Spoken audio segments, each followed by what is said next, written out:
दोस्तों स्वागत है मेंस की इस सीरीज में। तो मेंस आंसर राइटिंग हम लोग कर रहे थे, तो इसमें हम देख रहे थे GS1 का जो कला और संस्कृति वाला जो पार्ट है उसी को देख रहे थे। तो उसमें जो है इसका क्वेश्चन है, देख लेते हैं। तो इसके पिछले वाले जो क्वेश्चन है हमारे चैनल पे ही अपलोडेड हैं, आप प्लेलिस्ट बनी हुई है वहाँ आप जाकर देख सकते हैं। तो धीरे धीरे इसको करते रहिए, सबके लिए फ़ायदा होगा। जो UPSC और UPPC से तैयारी कर रहे हैं तो आंसर राइटिंग धीरे धीरे अपना लिखना चालू करिए, नहीं तो आगे चल के फंस जाएंगे पूरी तरीके से।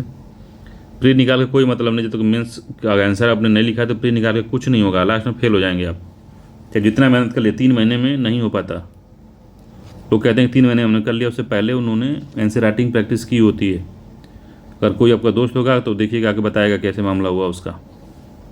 अपने अनुभव से बता रहे हैं, आप प्रैक्टिस धीरे धीरे किया करिए, ठीक है। पहला प्रश्न नंबर है, प्रश्न नंबर नहीं है, प्रश्न है इसका 600 से 300 ईसा पूर्व में मानव विकास के सामाजिक आर्थिक विकास में लौह खनिज की भूमिका का वर्णन करना है। तो जो लौह खनिज जो है 6000 से लेकर 3000 BC ईसा पूर्व में, इसके बीच में जब लौह खनिज जो है लोगों के हाथों में मिल गया तो उसका जो है क्या परिवर्तन हुआ मानव जीवन में, मानव के सामाजिक और आर्थिक विकास में क्या इससे फ़ायदा हुआ, ठीक है। तो इंट्रोडक्शन हम लिख लेते हैं, थोड़ा बड़ा होगा इसका, कि मानव के विकास में लोहे का महत्वपूर्ण योगदान आज भी हम समझ सकते हैं, हमारे समझ में आता है आज भी कितना योगदान है उसका, ठीक है।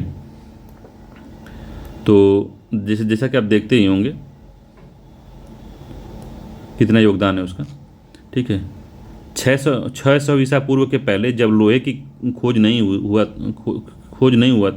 हुई थी, तब का मानव लकड़ी, प्रस्तर, तांबा जैसे तत्वों का प्रयोग कर अनेक काम करते थे, जैसे कि हथियार बनाना, जुताई के हल बनाना, भवन निर्माण, दैनिक जीवन में अनेक कार्य जो है इन्हीं से चीज़ होता था उनका। लेकिन 6000 से लेकर 300 ईसा पूर्व में जब लोहे का खोज हो गया तो मानव के सामाजिक और आर्थिक विकास में क्रांति आ गई, ठीक है, जो निम्न है। तो क्रांति तो बहुत भयानक आ गई इसमें, भयानक इन द सेंस कि बहुत ज़्यादा बदलाव हो गया पूरे जीवन में। तो लौह खनिज की खोज पे क्या प्रभाव पड़ा है मानव पे, इसको समझते हैं। तो पहला है कि मजबूत हथियार बने जो कि जंगल काटने, भूमि को जोतने को आसान बनाया, ठीक है। जिसके कारण क्या हुआ, कृषि क्षेत्र की भूमियाँ बढ़ गई, वन काट के कृषि योग्य भूमि बनाए, जिससे कि कृषि अधिशेष की प्राप्ति हुई और कृषि यंत्रों का बहुत ज़्यादा विकास हुआ, ठीक है।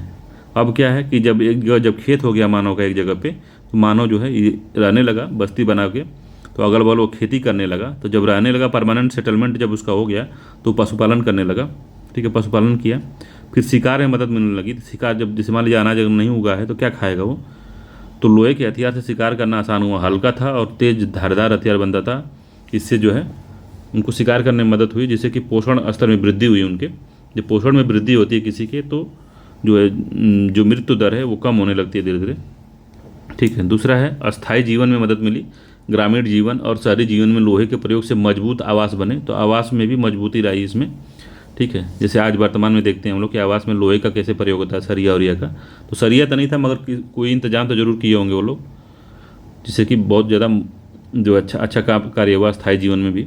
सुरक्षा के हथियार बने, जैसे कवच बना, ढाल बनी, तलवार बना, भाला बना, और हल्के और मजबूत हथियार बने, जिससे कबीली लोगों से लड़ने में राजाओं को आसानी मिली, ठीक है।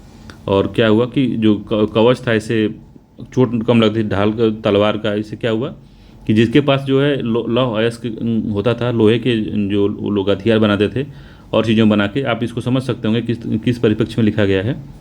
इसे बना के वो लोग काफ़ी अपना एरिया जीतने लगे थे अब, ठीक है। तो राज्य का विस्तार करने में और हर चीज़ सुरक्षा के मामले में ये काफ़ी मदद किया, ठीक है। अगला है राज्य विस्तार में जो है कबीलों, महाजनपदों को मदद मिलने लगी, किससे, इसी से, लोहे से। फिर किलाबंदी में लोहे ने सोने पे सुहागा काम किया।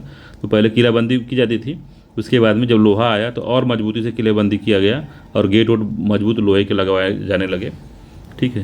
मैं तो पहले लकड़ी के बनते थे जिसको हाथियाँ जो हैं तोड़ देती थी मार मार के। अगला है लोहे के अन्य संसाधनों को निकालने, जैसे जब लोहा आया तो हथियार ऐसे बने, तो अन्य संसाधन को खोद के निकालने में ज़मीन से आसानी होगी। खोदने में व्यापक सहायता मिली, जो राज्य के, कबीलों के और समाज के विकास में व्यापक योगदान दिया। जैसे कोयला निकल गया, तो कोयला निकाला गया। तो जैसे कोयला तो उस समय नहीं, कोयला बाद में निकला है।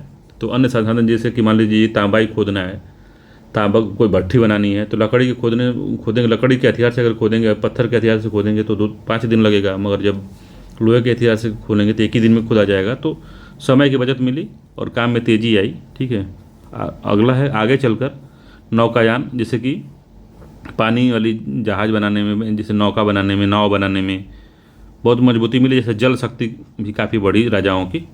ठीक है, अगला है लोहे के निर्यात। ठीक है, लोहे के निर्यात से लोगों के दैनिक जीवन के सामान बनने लगे, तो लोहे का निर्यात भी होने लगा, जिससे कि अन्य आमदनी भी होने लगी। और लोगों के जो डेली यूज के जो सामान थे, जिसमें मान लीजिए गिलास हो गया, लोटा हो गया, थाली हो गया, ये सब चीज़ों भी इसमें आसानी से बनने लगी इससे।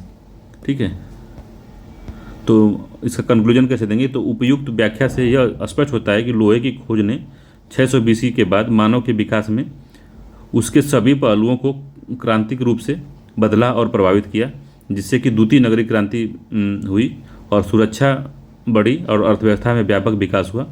ठीक है, तो इस तरह के आंसर आप इसको लिख सकते हैं। ठीक है, इसमें बहुत अथेंटिक इसको नहीं कह सकते कि एकदम डिट्टो यही को आंसर ही लिखना है। देखिए, तो अब लोहे से क्या क्या बदलेगा आपके जीवन में? अगर लोहा आपके जीवन में नहीं है, लोहा आएगा तो क्या बदलेगा, वही सोच के बस लिख देना है इसमें। ठीक है, थोड़ा सा आइडिया मोटा मोटी आपको होना चाहिए कि उस समय बहुत ज़्यादा यूज वो लोग नहीं कर पा रहे। जैसे आज सरिया बना दे रहे हैं हम लोग, चादर बना दे रहे हैं, मशीन की वजह से। उतनी भट्ठी नहीं थी पिघलाने की, मगर किसी तरह जुगाड़ करके वो लोग कला संस्कृति, हर समाज के हर पहलू को परिवर्तन करने का कोशिश किया होगा उस समय के राजा महाराजा लोग। ठीक है, तो इस तरीके का आप क्वेश्चन लिख सकते हैं। ठीक है, तो चलिए मिलते हैं अगले वीडियो में, तब तक के लिए धन्यवाद।